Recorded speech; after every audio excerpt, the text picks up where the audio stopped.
할렐루야. 오늘 은혜 받으실 말씀은 마태복음 12장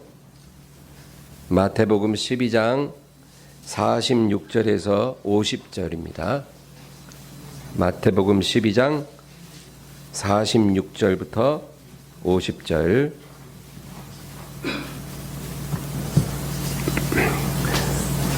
우리 다 같이 합독하겠습니다.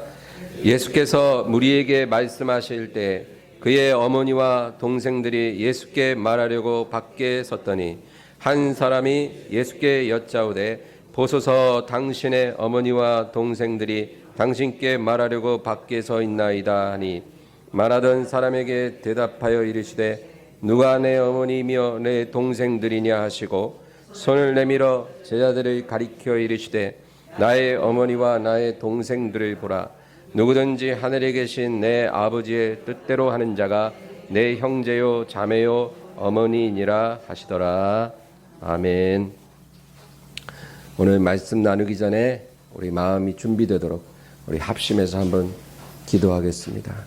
이 11월, 12월 두 달 남은 올 한 해 정말 영적인 축복을 다 받을 수 있도록 우리 심령이 하나님의 축복을 담기 합당한 그릇이 되도록 해달라고 우리 간절히 기도합니다. 주여, 주여, 주여. 할렐루야. 오늘 저는 마태복음 12장 46절에서 50절 말씀으로 여러분과 은혜를 나누고자 합니다. 예수님께서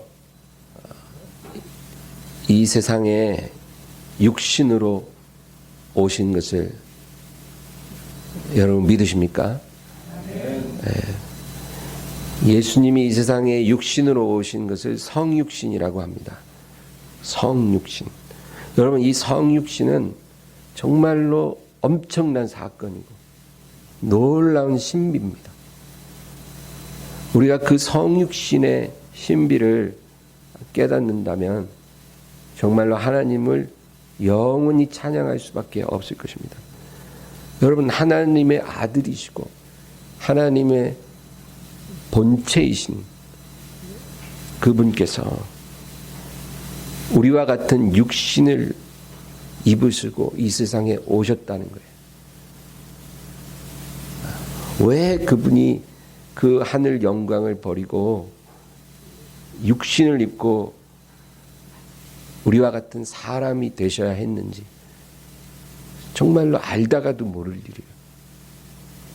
그리고 어떻게 그분께서 우리의 죄값을 대속하기 위해 그 십자가에서 죽으셔야 했는지 여러분 정말로 그거는 우리가 경험해 보지 못한 사랑이에요. 하나님이 굳이 우리의 죄값을 치르기 위해 죽으실 필요가 있으실까요?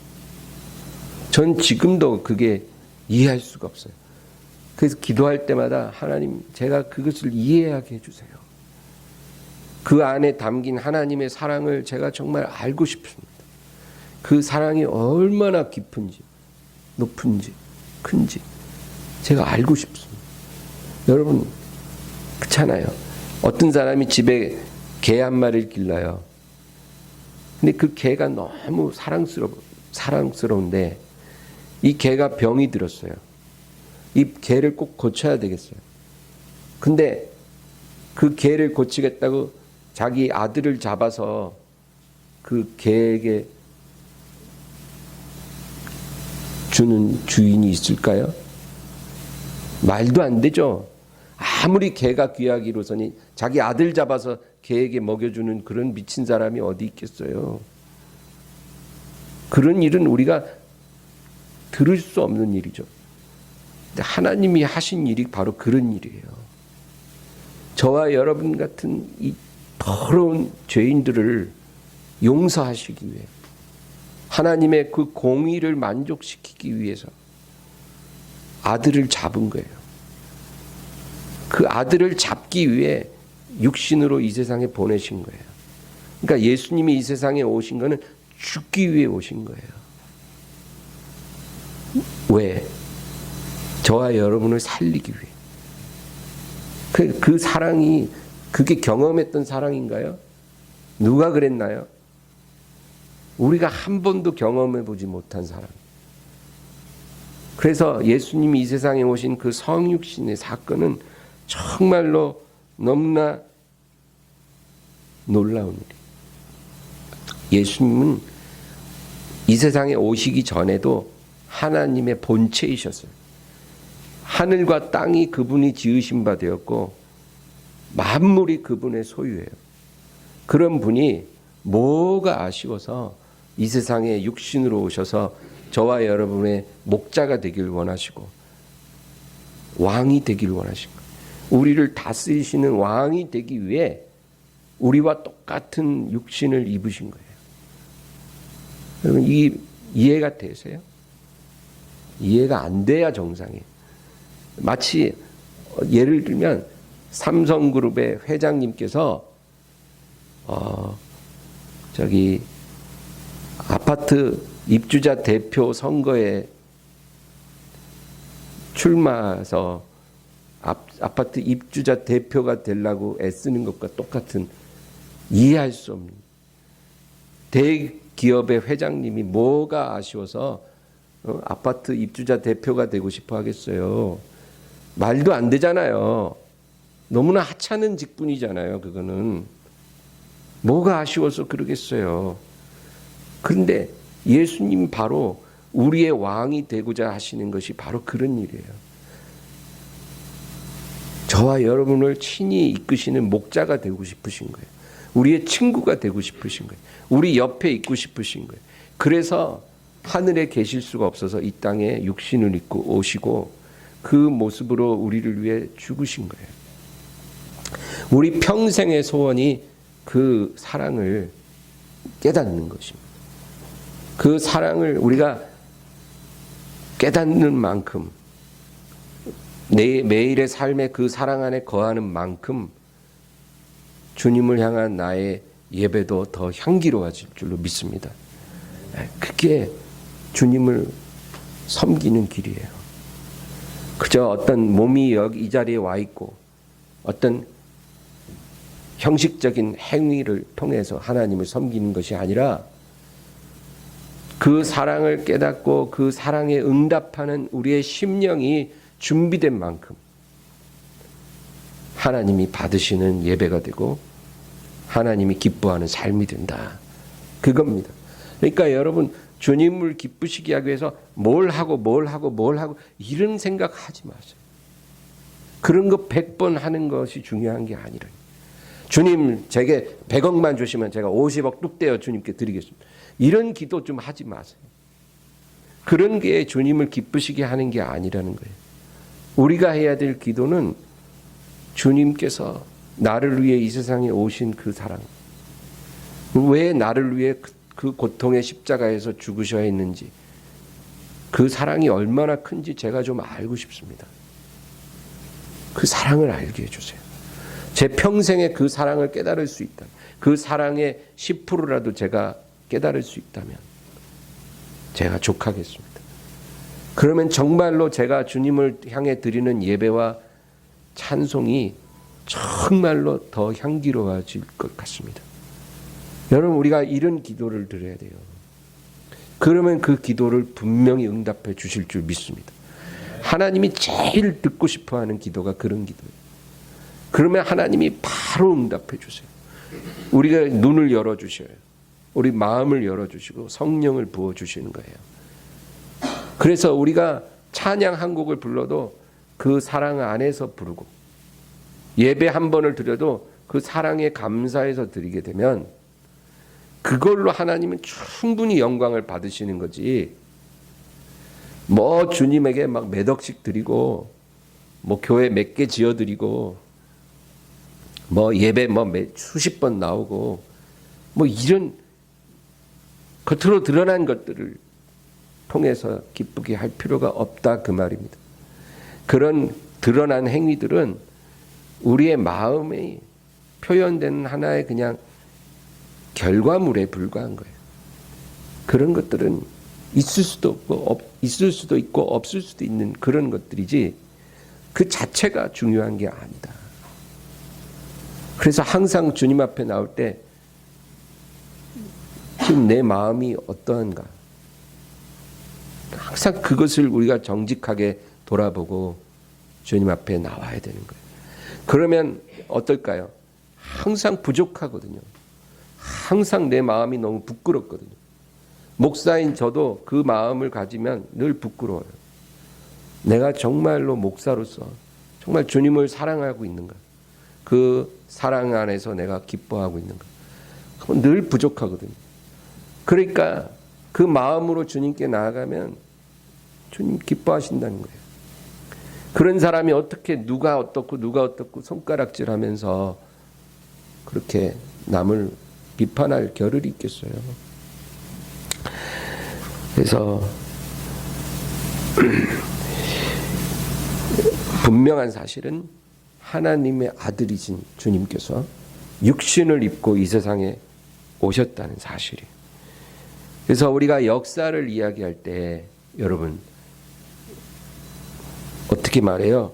그 예수님 탄생을 딱 중심으로 하고 예수님 탄생 이전, 기원 전, 탄생 이후, 기원 후 그렇게 나누잖아요. 예수님을 알든 모르든 상관없어요. 역사는 딱 예수님 탄생이 그 중심에 있어요. 그래서 지금 서기 2020년이다 그러면 예수님 탄생 2020년이라 그 말이에요. 역사는 예수님 탄생 이전과 탄생 이후로 나뉘는 거예요. 그 말은 예수님의 탄생이 이 세상의 역사에서 가장 중요한 사건이라 그 말이에요. 그거보다 더 중요한 사건이 없는 거예요. 그래서 여러분 예수님 탄생을 기념하는 날이 성탄절이잖아요. 그 성탄절 12월 25일이 성탄절 맞냐 뭐 말이 많지만 그날이 성탄절이냐 그건 중요한 게 아니라 1년에 하루는 주님의 탄생한 날은 분명하잖아요.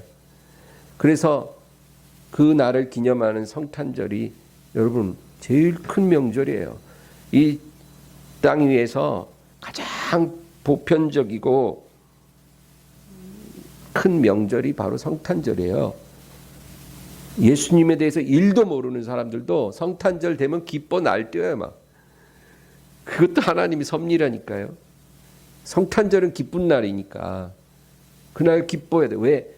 하나님이 그 사랑을 최대치로 보여주시는 사건이에요. 너무 그 사랑이 커서 이해가 불가한 사건이에요.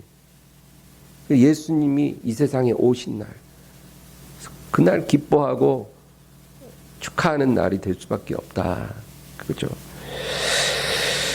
여러분, 예수님이 이 세상에 오시고 나서 공생의 삶을 사셨는데 그 30살부터 33살까지 3년 반을 공생의 사역을 하셨는데 30세가 되기 전까지의 삶에 대해서는 알려진 것이 별로 없습니다. 우리가 알고 있는 건 뭐냐면은 예수님이 태어나실 때 그 마리아와 요셉이 약혼한 관계에 있었고 그리고 동침하기 전에 성령으로 잉태가 되셨는데 그때 만삭일 때 로마 황제였던 아우구스투스가 온 제국의 시민들은 호적을 다시 등록하라 그런 명을 내렸다는 거예요. 그래서 호적을 다시 등록하려면 지금은 디지털로 다 되지만 그 당시에는 자기 태어난 고향으로 가서 해야 돼요. 그래서 요셉이 태어난 곳이 어디냐면 베들레헴이에요. 베들레헴에서 요셉이 태어났기 때문에 자기 약혼녀 만삭인 아내를 마리아를 데리고 자기 고향 베들레헴으로 왔어요. 근데 숙박할 곳이 없어요. 그래서 어떡하나 하는데 진통이 오니까 마구간에 들어가서 출산을 한 거예요. 그렇게 예수님이 탄생을 했고 그런데 태어났을 때 헤롯이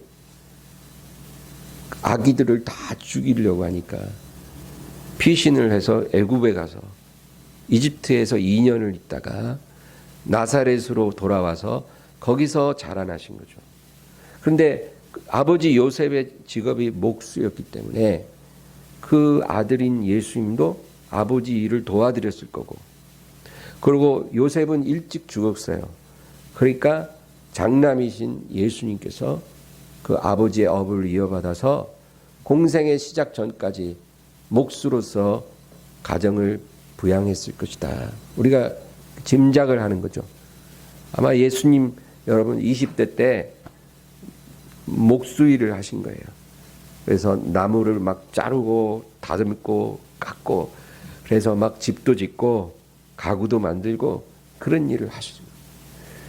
그런데 성경에 기록된 것 사건 하나가 12살이 되셨을 때 명절날 부모님과 함께 예루살렘에 왔는데 예수님이 성전에 가서 율법 선생들과 토론을 하셨다.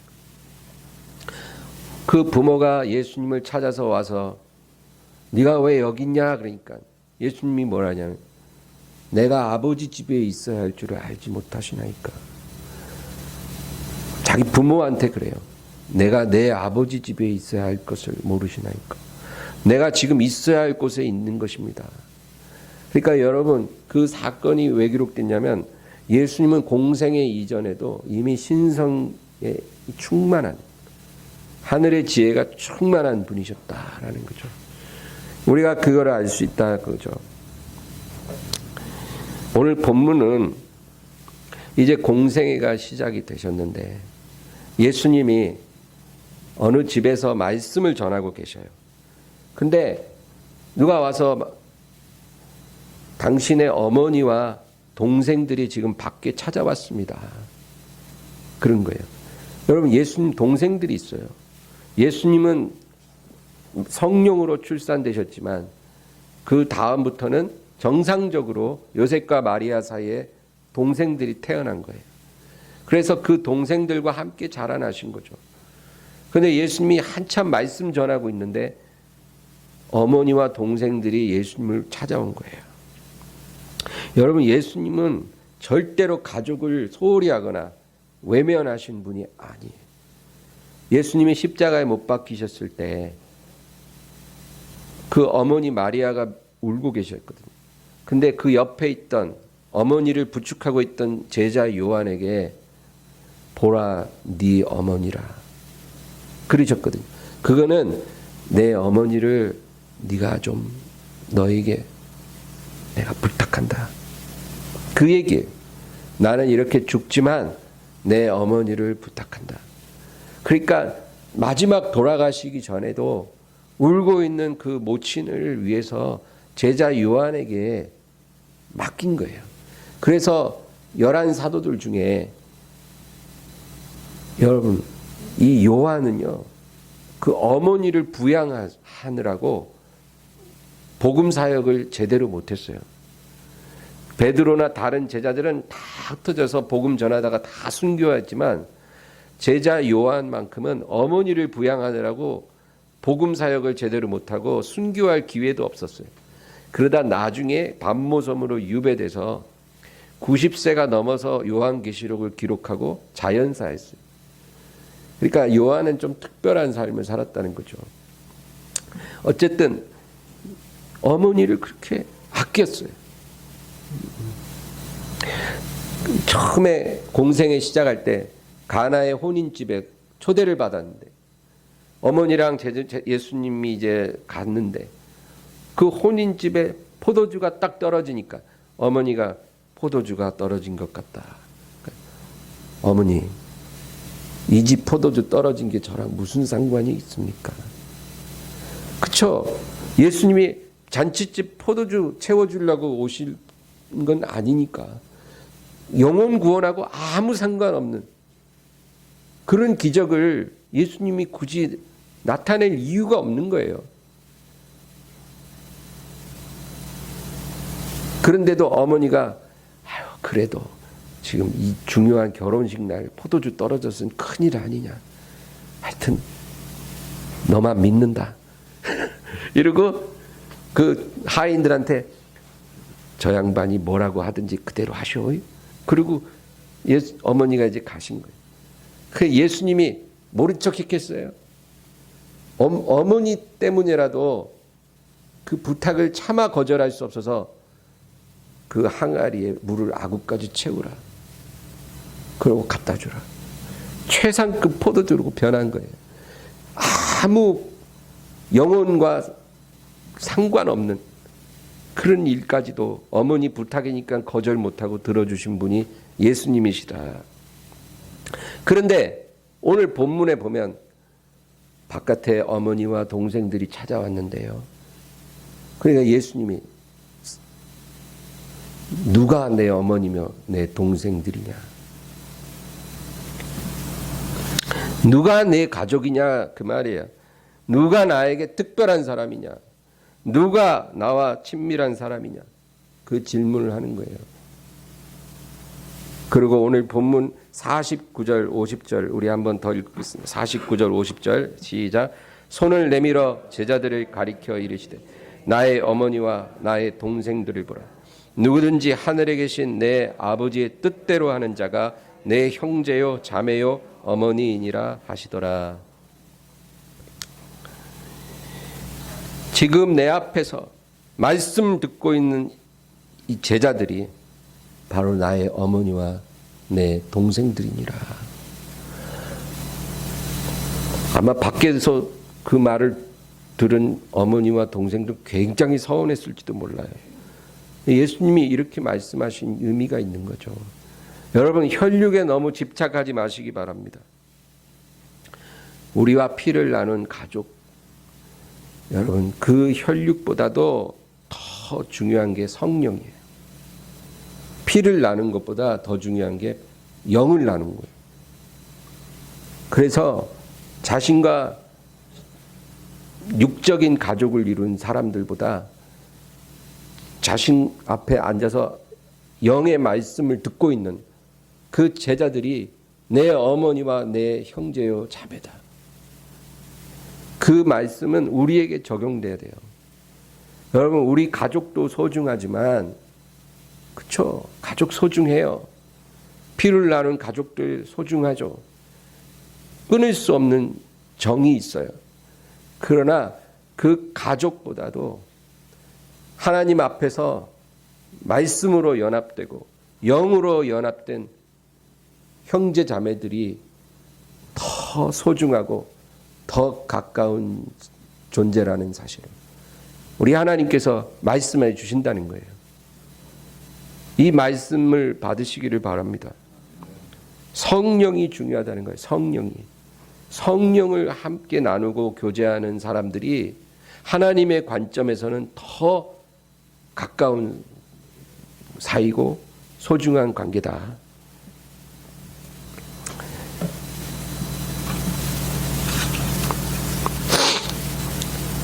그래서 여러분, 초대교회를 보면요, 그걸 알 수 있어요. 초대교회, 예루살렘 교회에 성령이 임하고 나서 어떻게 된지 아시죠? 그때 그 교회 모습이 있잖아요. 성령을 다 받고 나서는 날마다 교회에 와서 모이는 거예요. 날마다 와요. 날마다 와서 하루 종일 교회에서 기도하고 예배드리고 그리고 교제하고 떡을 떼는데 한 명도 자기 소유를 자기 것이라 주장하는 자가 없었다. 여러분, 이게 실현 가능할까요? 그 사도들이 그 이래라 저래라 한다고 그게 되는 게 아니거든요. 뭐 이렇게 합시다 저렇게 합시다. 그렇게 한 적이 없어요. 성령 받고 나니까 성령으로 하나 되니까 매일 교회를 와요. 그냥 와요. 누가 오라 해서가 아니라 그냥 와요. 내 영혼이 있어야 될 곳이 어딘가를 잘 알게 되는 거예요. 그래서 아버지 집에 오는 거예요. 그리고 그 안에서 늘 기도하고 예배하고 말씀 듣고 교제하고 떡을 떼고, 그런데 자기 소유물 가지고 와서 나누는데 아무도 이건 네 거, 이건 내 거 이런 사람이 없더라 이 말이죠. 그렇게 되는 거예요. 그러니까 육신의 가족보다 한 영을 받은 교회에서의 그 관계가 진짜 가족으로 세워진다는 거죠. 누가 내 어머니요 내 형제 자매냐? 내 앞에서 말씀 듣는 이 사람들이다.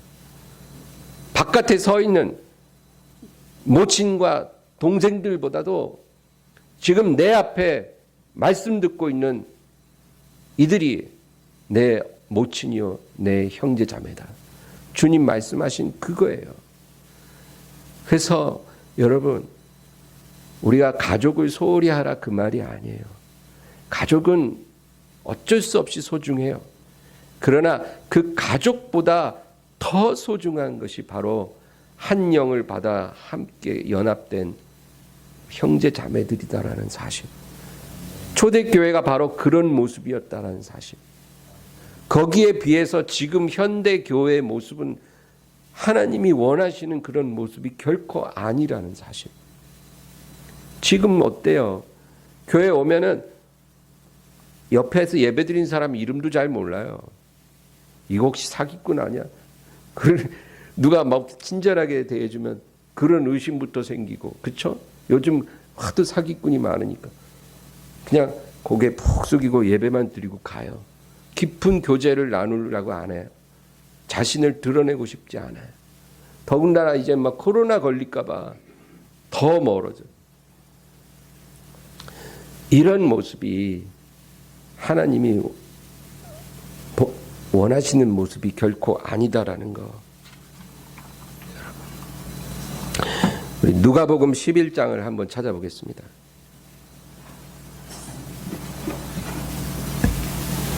누가복음 11장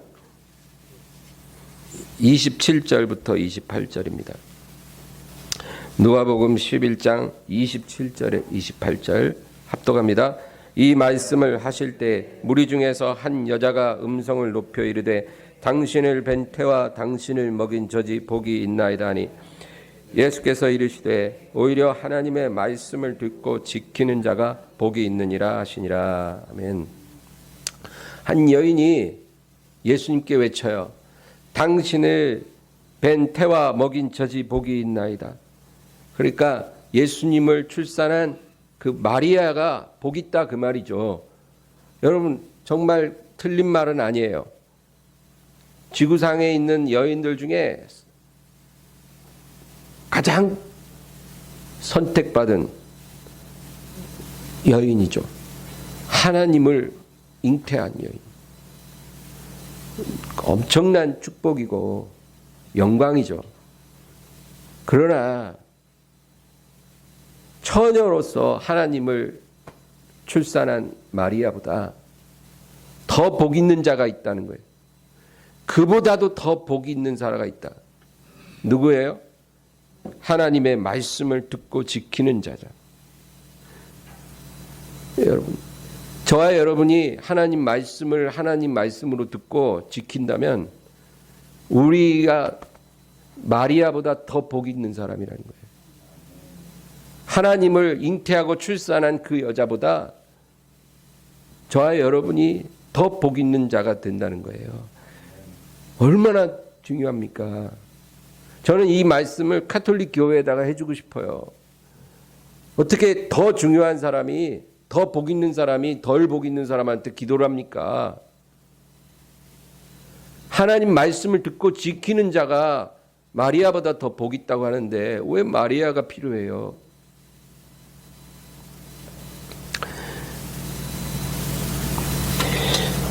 저는 가끔씩 그런 생각을 했었어요. 제가 2000년 전에 유대 땅에 태어났으면 얼마나 좋았을까. 정말 그때 그 자리에 가서 육체로 오신 예수님을 보고 그분이 행하시는 그 기적도 보고 그분의 말씀도 정말 직접 들을 수 있었으면, 그분의 얼굴도 보고 그분의 음성도 들었으면 얼마나 내가 참 좋을까. 그런 생각 가끔 해봤습니다. 그런데 여러분, 요한복음 20장에 보면 도마라는 제자가 나와요. 이 도마는 12사도 중 하나예요. 그리고 3년 반 동안 예수님과 함께 하면서 그분의 행하시는 일과 그분의 모든 말씀을 다 직접 보고 들었다 그 말입니다. 도마가요, 부활하신 예수님을 믿지 못했다는 사실이에요. 3년 반 동안 예수님 말씀 직접 듣고 그분이 행하시는 거 다 봤어요. 죽은 지 나흘 된 나사로가 붕대 감고 무덤에서 걸어 나오는 것도 보고, 회당장 야이로의 딸이 죽었다 다시 사는 것도 봤어요. 그런데도 예수님이 다시 사셨다는 그 사실을 못 믿었어요.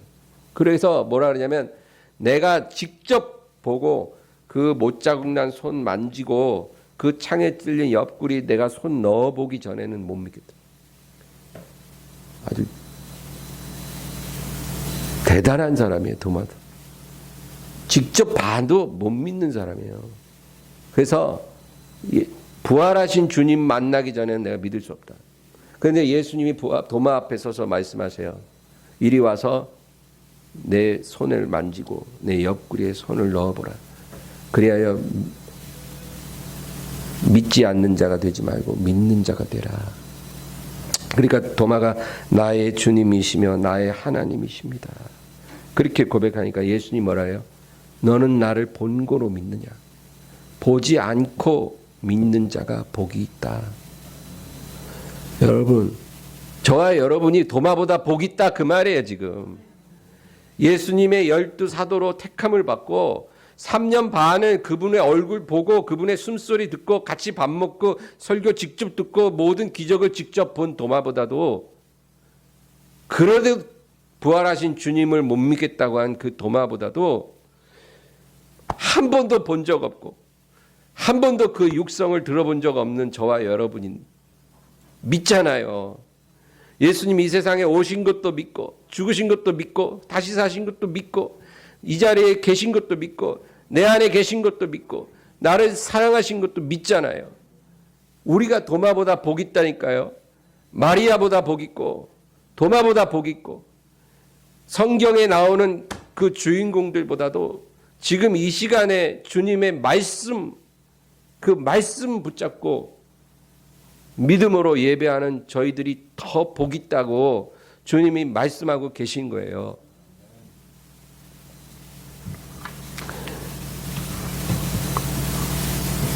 주님이 원하시는 것은 아무것도 보지 못하고 아무것도 듣지 못했을지라도 하나님의 말씀을 붙잡고 믿음으로 살아가는 것, 그것을 주님이 가장 기뻐하시고 그것을, 그 사람을 가장 복 있다 그렇게 말씀하신다는 거예요. 지금 설교되어지는 이것이 하나님의 말씀으로 믿어지고, 여러분이 성경책 펴서 읽을 때 그 읽어지는 말씀이 하나님의 말씀으로 믿어지면 그거보다 복 있는 게 없다 그 말이에요. 뭘 보여달라 그러지 마세요. 뭐 들려달라 하지 마세요. 그것보다, 그런 거 다 체험하고 믿는 것보다 한 번도 본 적 없고 한 번도 들은 적 없을지라도 하나님의 기록된 성경이 하나님의 말씀으로 들려지고 목사님의 설교가 하나님의 말씀으로 들려지면 그게 최고의 복이다. 그 사람이 정말로 복 있는 것이고 그 사람이 지금 제대로 가고 있는 것이고 그 사람이 지금 하나님이 가장 원하는 모습으로 살고 있는 거예요. 그게 성경이 우리에게 말해주는 거라니까요. 그래서 제가 이걸 깨닫고 나서는 절대로 2000년 전으로 다시 갔으면 좋겠다는 마음을 갖고 있지 않습니다. 오히려 그때로 안 가고 지금 사는 게 더 행복한 것 같아요. 왜? 지금은 예수님이 오실 때가 다 됐거든요. 할렐루야. 저는 정말로 믿어요. 우리 생애에 주님이 구름을 타고 오십니다. 약속하신 대로 오셔요. 자꾸 그것이 늦어지고 또 이상한 이단 시한부 종말론자들이 몇 월 며칠 날 온다 그런데 그게 우습게 돼버리고 그러니까 사람들이 아예 거기에 귀를 닫아버렸어요. 목사님들도 그런 설교를 안 해요. 그러나 성경에는 예수님의 초림보다 재림이 더 많이 예언되어 있고 반드시 다시 오시리라. 내가 속히 오리라. 구름을 타고 가리라. 깨어 있으라. 생각하지 않은 때 인자가 가리라. 주님 말씀하셨기 때문에 주님이 오시는 거예요. 우리 생애에 주님이 오시리라고 저는 믿습니다.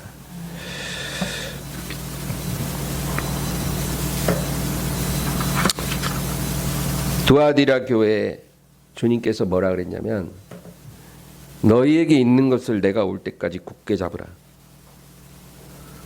내가 너희에게 더 이상 어떤 짐을 지울 게 없고, 내가 딱 한마디 하고 싶은 말은 너희에게 있는 것을 내가 올 때까지 굳게 잡으라. 그게 뭐일까요? 믿음이에요. 말씀 안에서는 믿음. 할렐루야. 맨날 뭐 환상 보고 뭐 듣고 그게 아니라 말씀 안에서는 믿음. 그 믿음을 굳게 잡으라 그거예요. 딴 거 뭐 하려고 하지 말고 그걸 놓치지 말고 잡고 있으라. 빌라델비아 교회도 마찬가지로 내가 가진 것을 굳게 잡아 아무나 내 면류관을 빼앗지 못하게 하라. 네가 가진 것 바로 같은 거예요. 말씀 위에 선 믿음. 그거 굳게 잡으라. 그게 너의 면류관이다. 할렐루야. 지금은 우리가 말씀 위에 서서 주님을 바라보지만 주님 오시면 우리가 눈으로 보게 되는 거예요. 여러분, 그날이 올 때까지 말씀 위에 서기를 바랍니다. 이런 사람에게 하나님이 성령을 더해 주시고 믿음도 더해 주시고 영적인 열매도 맺게 하시고 이 사람을 데리러 주님께서 오실 것입니다. 교회, 어느 교회, 어느 유명한 교회 장로, 권사, 집사 이런 것 보러 오시는 것이 아니라 말씀 위에 네가 굳세게 서 있는가, 그거 보러 오시는 거예요. 장로교, 감리교, 침례교, 순복음 이게 중요한 게 아니고, 장로냐 권사냐 집사냐 이게 중요한 게 아니고, 모태신앙이냐 3대째 믿음의 집안이냐 이게 중요한 게 아니고, 지금 너가 믿음 위에 서 있는가, 말씀 위에 서 있는가, 그거 보고 오시는 거예요. 그 사람을 데리러 오시는 거예요. 그 사람이 천국에 들어가서 주님과 영원히 거할 자격이 있는 사람이에요. 할렐루야. 오늘 이 믿음이 여러분에게 충만하기를 주의 이름으로 축원합니다. 기도하겠습니다. 사랑의 주님, 주님이 이 땅에 육신으로 계실 때 많은 사람들이 주님을 보았지만 믿지 않았습니다. 주님 말씀을 귀로 직접 들었지만 저들은 믿지 않았습니다. 그러나 지금 우리는 주님을 볼 수 없어도 온전히 믿으며 주님의 음성을 직접 들을 수 없어도 주님의 말씀을 믿습니다. 바로 이런 성도들을 가장 복되다 하시고 가장 기뻐하신다 하셨습니다. 이런 성도들이 주님의 진정한 가족이요 어머니요 형제 자매라고 하셨습니다. 주님, 우리를 가장 가치 있고 존귀하게 해주는 하나님 말씀을 더욱 사랑하며 순종하게 하여 주옵소서. 이 세상 모든 것을 다 잃을지라도 하나님 말씀을 잃지 않도록 해 주시옵소서. 이 세상 모두가 다 나를 떠날지라도 하나님 말씀을 저버리지 말게 하옵소서. 예수 그리스도의 이름으로 기도합니다. 아멘. 우리 말씀을 생각하면서 간절히 기도하겠습니다. 주여, 주여, 주여.